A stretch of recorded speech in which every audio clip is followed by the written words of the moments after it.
a Esteban Magnani. ¿Cómo estás, Esteban? Muy buenos días, ¿cómo andan? Bien, muy bien.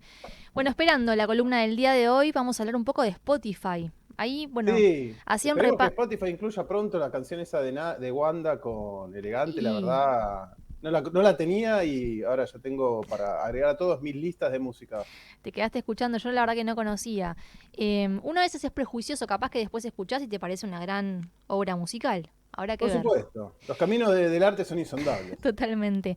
Bueno, vamos a hablar de eso porque escribiste un artículo donde haces un repaso, ¿no? De cómo fue cambiando el consumo de la música. Hablas desde lo que fue la aparición de Napster allá en Exactamente. 1999 y cómo fue evolucionando hasta llegar al actual Spotify que muchos tenemos y consumimos. Pero bueno, contanos un poquito qué hay en el medio, porque claro, también toda la cuestión de la piratería ya en los 2000 fue cambiando un poco, ¿no? El tipo de consumo hasta el día de hoy. Sí, sí, fue cambiando mucho y nos sirve también para entender un poco mejor, con un buen ejemplo, la columna de la semana pasada sobre tecnofeudalismo, ¿no? Esto de construir feudos Mm. en la nube y cómo eso te da un poder y cómo la dinámica económica te lleva a hacer cosas bastante reñidas con lo que uno entiende normalmente por arte. Pero si arranquemos por años 90, boom de la web, empiezan a surgir las posibilidades de intercambio fuera de control de los grandes medios de comunicación y a escalas bastante masivas utilizando la estructura de Internet.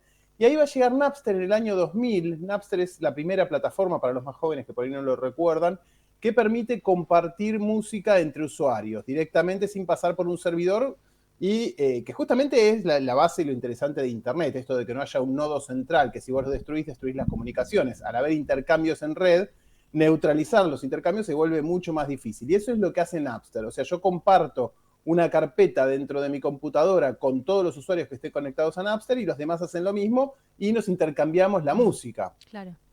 Obviamente esto fue un boom, la locura, la posibilidad de acceder a toda la música no era como ahora, que uno ya da por sentado que tiene acceso a prácticamente todo, sino que en ese momento fue como, no te puedo creer, puedo buscar ese disco que escuchaba cuando tenía 12 años mi primo y lo encuentro y agradezco y entonces era como de golpe llegar al dorado, ¿no? Claro. Todo disponible. Que Claro, obviamente a las. prescindís de la cuestión física, ¿no? Del disco, del cassette, de todo eso y ya podés y tenés como toda la variedad ahí a disposición. Claro, de golpe era la abundancia, era hasta el empalagamiento, seguir descargando cosas que uno no va a escuchar. Bueno, obviamente a las discográficas esto le cae muy mal y hacen un juicio muy rápido que en 2001 logra, o sea, dura un año y pico Napster y todavía queda la huella en nuestra memoria. A mí me sorprendió porque mi recuerdo Napster había durado muchísimo tiempo. Se ve que el impacto fue tan alto Mm. en ese momento que todos lo recordamos por mucho tiempo. Bueno, le dan de baja, le cobran una multa, pero ya se había abierto la caja de Pandora y empiezan a surgir todas estas otras plataformas que también le pueden sonar a muchos usuarios, tipo Kazaa, Audio Galaxy y Mule, Mm. que también básicamente lo que hacían era usar o torrents o alguna tecnología similar a torrents para lograr la descarga distribuida de archivos. Todo indicaba que era la muerte de la música comercial, ¿sí? Ujú. De que las discográficas habían perdido el poder de hacer dinero con la música y con las bandas a las cuales apoyaba y publicitaba. Y finalmente en 2008 va a venir Spotify. Va a aparecer Spotify, se va a fundar y su promoción, digamos, se va a promocionar diciendo somos mejores que la piratería. ¿Por qué? Ujú. Porque por muy poca plata vos ya no tenías que estar viendo si encontrabas la música, viendo si realmente adentro del archivo estaba lo que decía el archivo que había, no lo escuchabas en baja calidad, sino que lo podías encontrar directamente en una calidad escuchable y siempre accesible. Como todas estas plataformas, aplicaron la lógica de crecer primero y ganar después. Tuvo muchos problemas para arrancar y sobre todo las discográficas, inteligentemente, o no tan inteligentemente al final de la historia, se resistían porque ellos veían lo que había pasado con el mercado publicitario que Google y más tarde Facebook le habían comido a los medios tradicionales de comunicación, ¿no? Le comieron toda la publicidad y se quedaron sin nada. Darle tanto poder a una plataforma, ellos sabían que era peligroso, pero no tenía mucha opción porque la venta de CDs venía cayendo, hasta el punto de que en 2009, luego de cerrar convenios siempre temporales con Spotify, logran ganar más plata por streaming que ventas de CD. ¿Sí? 2009, parece que fuera en otro siglo y fue Sí. hace unos pocos años, con obviamente los CDs cayendo mucho y el streaming subiendo, pero la rentabilidad del CD era muy superior a la de lo que cobraban por streaming.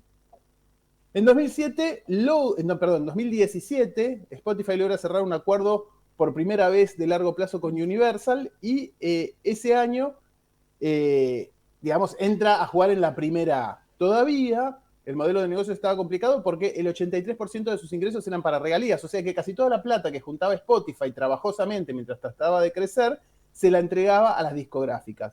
En 2018, ya con este acuerdo de largo plazo en la espalda, sale a la bolsa. Y ahí empieza a entrar mucha más plata que le va a permitir seguir creciendo rápidamente. Y en 2024 logra por primera vez números positivos, 454 millones de euros de ganancia. O sea, 16 años perdiendo plata. Esta es la lógica de las plataformas que venimos charlando desde hace mucho tiempo. Sí. Y a partir de ahí, Daniel Ek, que es el fundador sueco de la plataforma, y otros de los dueños venden acciones, pues obviamente suben las acciones a partir de que la empresa finalmente se vuelve rentable, da pruebas de que tiene un modelo de negocio sustentable, venden acciones por 1.250 millones y Daniel Ek entra al panteón de los, como diría Varoufakis, de los nubelistas, con 5.000 millones de dólares en la billetera y la sensación de que logró construir su feudo en la nube para a partir de ahí saquear a los trabajadores, cobrar una renta por acceder al feudo que tiene Spotify ahí en la nube y a partir de ahí cobrar por el trabajo de los demás, por el trabajo de los artistas. Pero, mientras tanto, lo que está dando vueltas desde 2017 aproximadamente es la idea de que hay artistas fantasmas en Spotify. Esta es una de las polémicas en torno a Spotify, no nos vamos a meter con todas, y entonces mucha gente empieza a decir esto. Hay una periodista que se llama Liz Pelly, que sacó este año un libro contando toda esta historia, empieza a tratar de investigar qué son estos artistas fantasmas. Y es gente que cuela temas en Spotify que en realidad no son de ninguna banda, sino que por ahí son temas repetidos muy breves que aparecen como atribuidos a bandas que no resisten una googleada, que nadie conoce. Sí. Como muy raro. Y Spotify dice, no, nosotros no estamos creando nuestros propios artistas y no dan más explicaciones. La cuestión es que Liz Pelly se pone a investigar, en un momento encuentra un músico de jazz al que le pagaban por grabar canciones sin parar de estándar, ¿sí? Muy breves, de 1 minuto. Recordemos que para cobrar en Spotify te tienen que escuchar al menos 30 segundos. Y el tipo cuenta que le pagaban una cifra fija, una productora de estas que trabajan haciendo música para eventos, música de fondo, para películas, ¿viste? Música no incidental, pero sí música que nadie va a prestar demasiada atención, que acompaña algún tipo de actividad, y le pagaban y él grababa varias canciones muy simples y perdía los derechos, cedía los derechos a estas grandes productoras.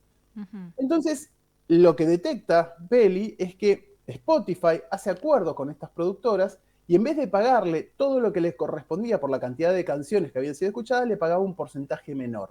¿Cómo funciona Spotify? Para que se entienda. Spotify recibe en abonos de los 650 millones de abonados que tiene en el mundo aproximadamente, una masa de dinero, pongámosle de 100.000 millones de dólares, y los distribuye de acuerdo a la cantidad de veces que haya sido escuchada cada canción. ¿Sí? Si se escuchó 100.000 millones de veces, 100.000 millones de canciones será $1 para cada uno. Obviamente estamos hablando de centésimas o milésimas de centavo por cada escucha, es muy baja. En cambio, a las canciones que son de esta productora les paga un porcentaje menor.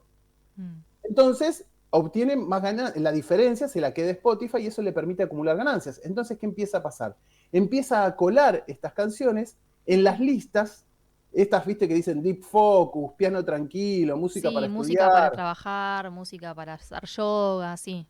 Música para, he visto según tu horóscopo.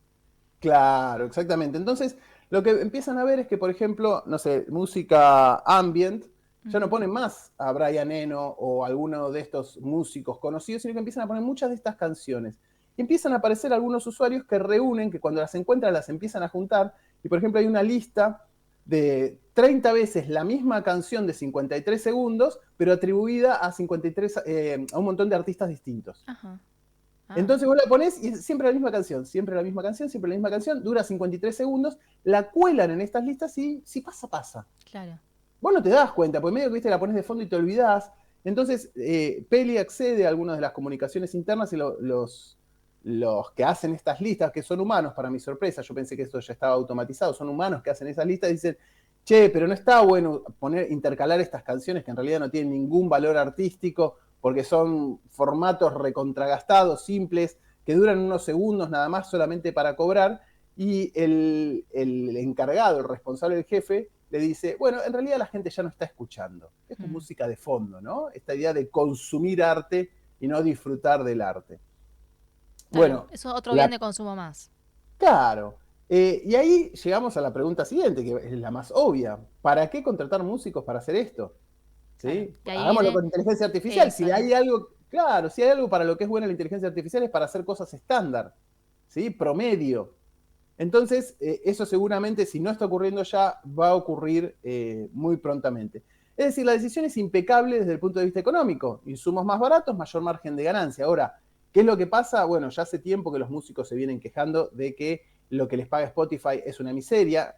La piratería y Spotify producen una devaluación de la música y del arte, digamos, digitalizable en general, muy fuerte, que hace que su valor sea mucho más bajo. Pero al mismo tiempo, los músicos dependen totalmente de Spotify para poder ser escuchados, porque Claro. mucha gente te cuenta, digamos, es muy importante para mí Spotify porque me hace conocer bandas que de otra manera yo no hubiera conocido, y a partir de ahí tengo más cosas para escuchar. La abundancia, la facilidad permiten eso. Por otro lado, hay muchos que están diciendo, sí, pero igual ya no estás escuchando, ¿no? Esto de la abundancia que genera, que vos no le no le des tiempo suficiente a la música en muchos casos, como para llegar a la segunda o tercera capa. ¿Qué es lo que pasaba? Lo que vos decías antes, la molestia del cassette, la fricción, como llaman estos tecnólogos, que molestan, que hacen ruido. Esto de que vos te ibas a la casa de tu amigo con cassettes para grabar los discos que él había logrado conseguir, o tu amigo que te decía, mi tío me trajo de Inglaterra este vinilo, entonces nos juntamos todos a escucharlo.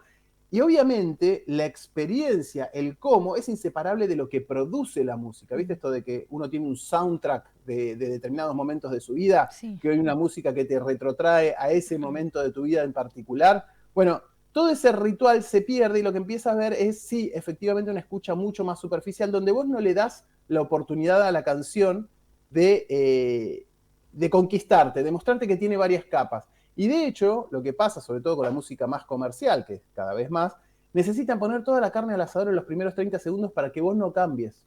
Claro. Porque si no Y logran cobrar. mantenerte enganchado durante esos 30 segundos, obviamente no vas a cobrar, no vas a cobrar por esa canción. Entonces vos pensás, no sé, Shine On You Crazy Diamond de Pink Floyd, que arranca con una cosa suavecita, larguísima, Sí. hoy en día sería un tiro en los pies. Sí. No te va a Y escuchar no nadie. dura, Nunca no nadie se va a dura. enterar. Cambiás rápido porque no arranca. Nunca nadie se va a enterar que tenés una canción tremenda, que genera un clima tremendo, porque simplemente te cansaste y ya pasaste a otra cosa. Entonces, es muy interesante también todo esto de cómo la dinámica de la forma del consumo va cambiando la forma de producción, y eso a su vez va teniendo impacto en la forma en que consumimos y la paciencia que les damos.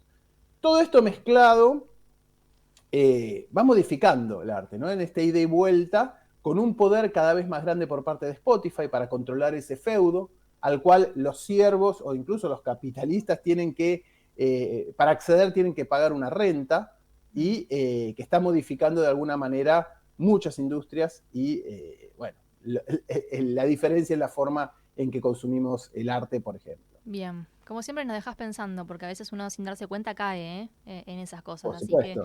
gracias, Esteban, como siempre. Te mandamos un Un gran abrazo. abrazo. Abrazo grande. Ahí pasaba Esteban Magnani, periodista de tecnología. Lo escuchan todos los jueves aquí, en Punto de Partida.